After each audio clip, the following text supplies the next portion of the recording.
Sponsored by Squarespace. From websites and online stores to marketing tools and analytics, Squarespace is the all-in-one platform to build a beautiful online presence. Jordan's messages.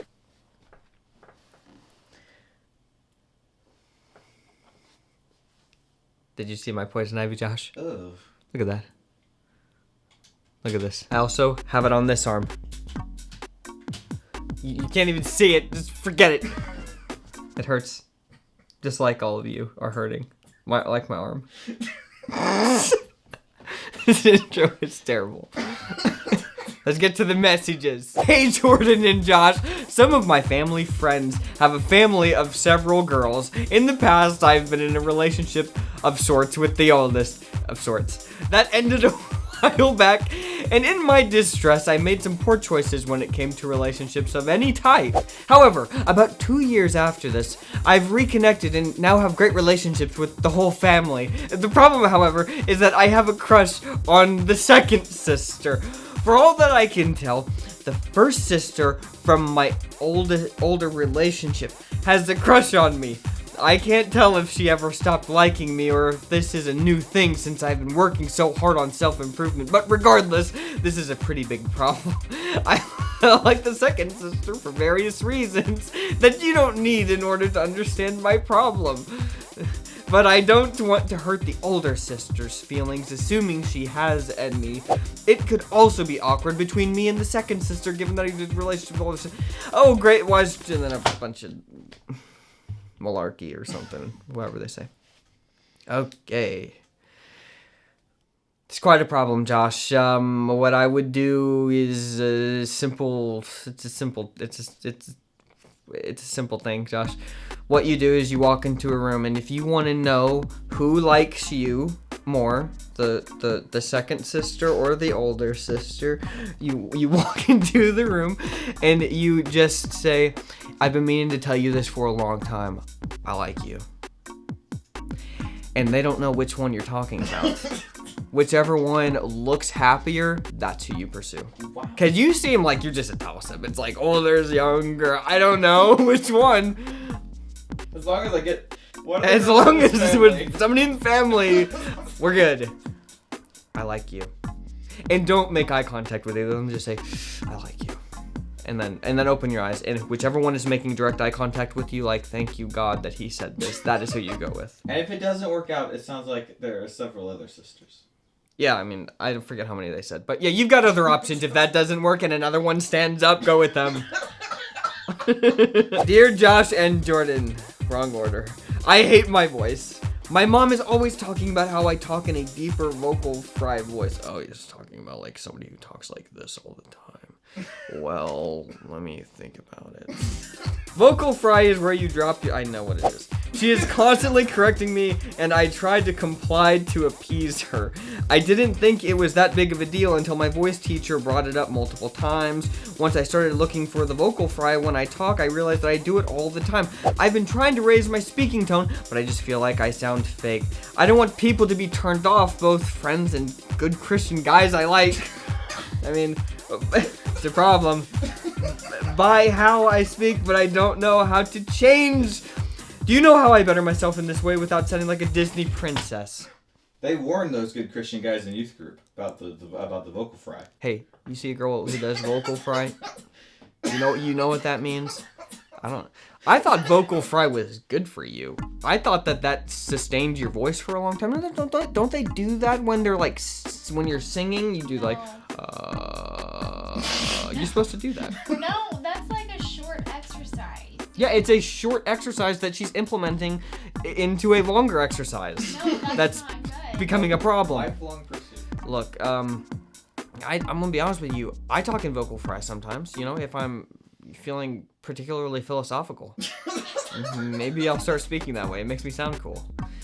But for you, where it's kind of like you're just constantly doing it, it sounds like that is a like you said, you don't like your voice. I feel like this should be something that it should be, not, they don't like their vocal fry voice, but they just don't like their real life voice because they think that they sound like a Disney princess. Look, I'm sure every Christian guy will love the Disney princess voice. I'm serious. Go with it. You have to, I'm telling you, they will not be able to stop themselves. It's true. They will Go with the princess. Look, people, I used to be insecure about my voice when I would listen to myself on camera, but now those two voices coincide. There's no difference to me because I've done this for so long. I hear myself exactly the way I hear myself in my head. Okay? You will become that way.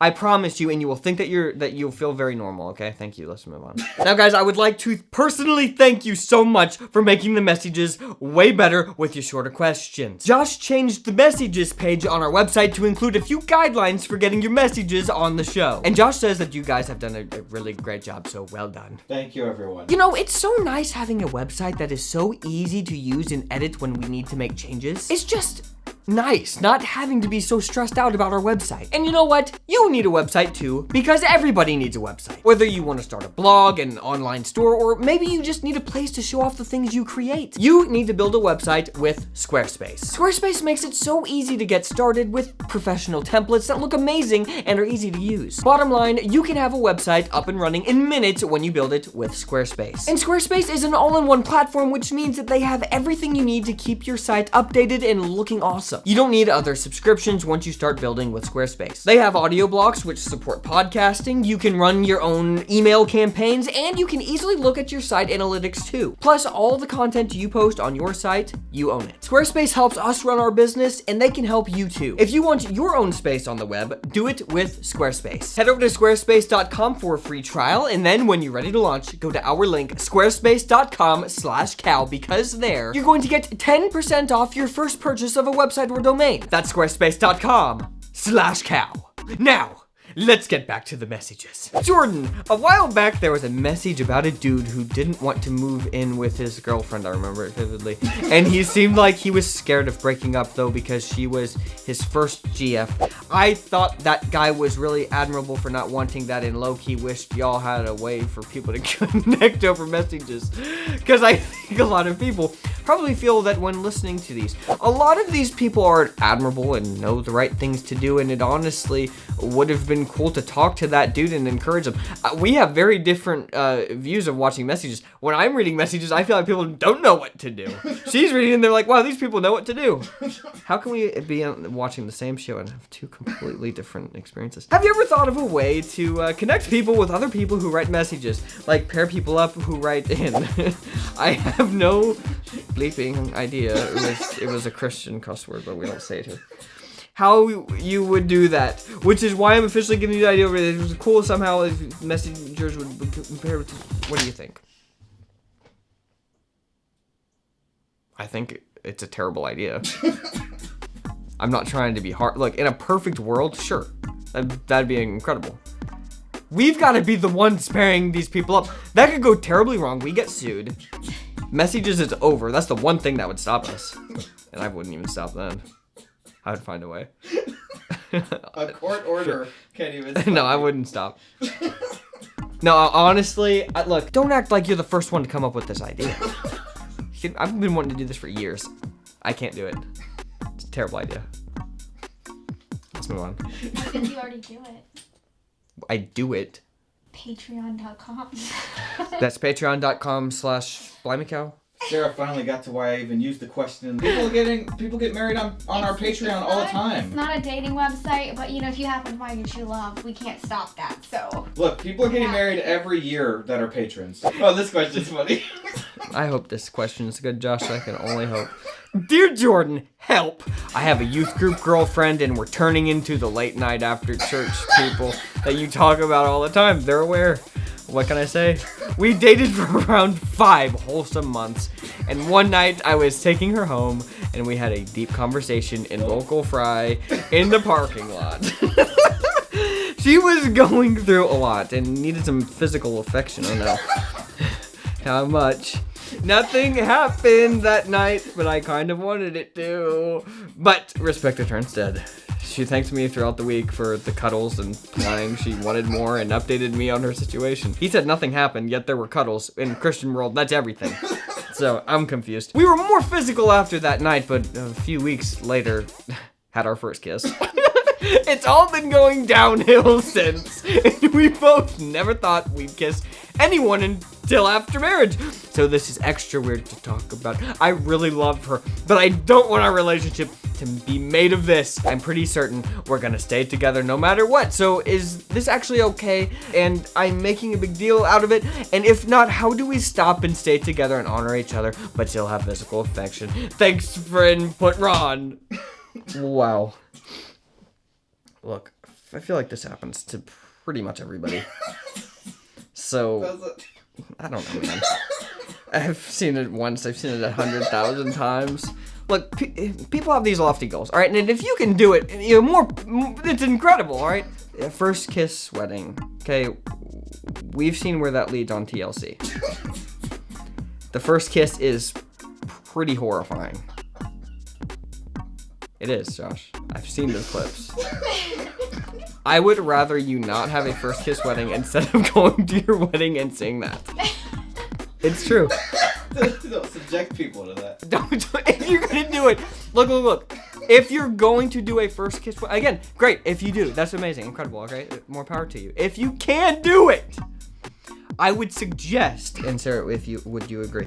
I would suggest having your first kiss before the actual ceremony, and then doing your second kiss. Maybe bring the pastor in before and say, hey, can you, like, marry us so we can always say it was the first kiss? That's what I'm saying. Privately. Yes. Please, God, please. I watched that clip over and over again on TLC, on YouTube. I'll just rewind. It was the craziest kiss I have ever seen. It was so disturbing. Now...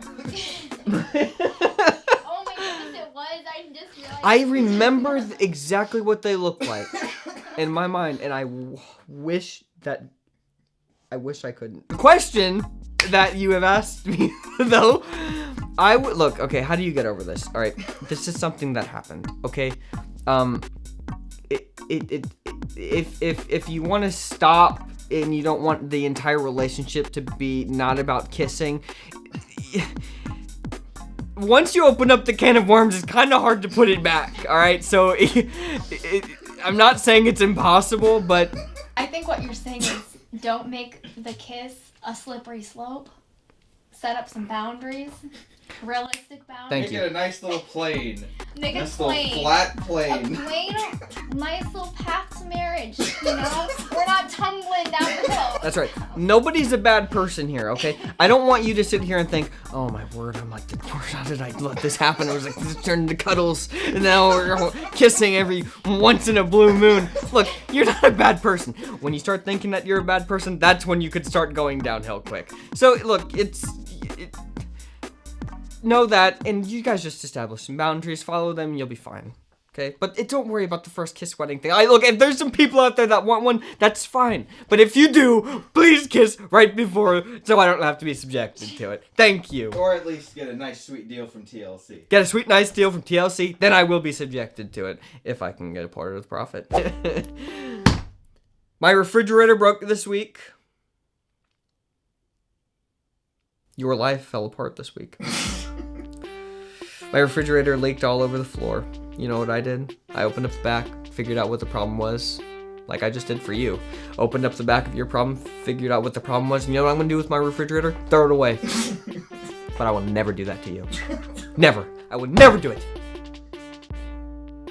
I might have to buy some new parts, fix them, put them in you, send you on your merry way. That was on the back. That wasn't lower. Don't be messy. And leave good messages.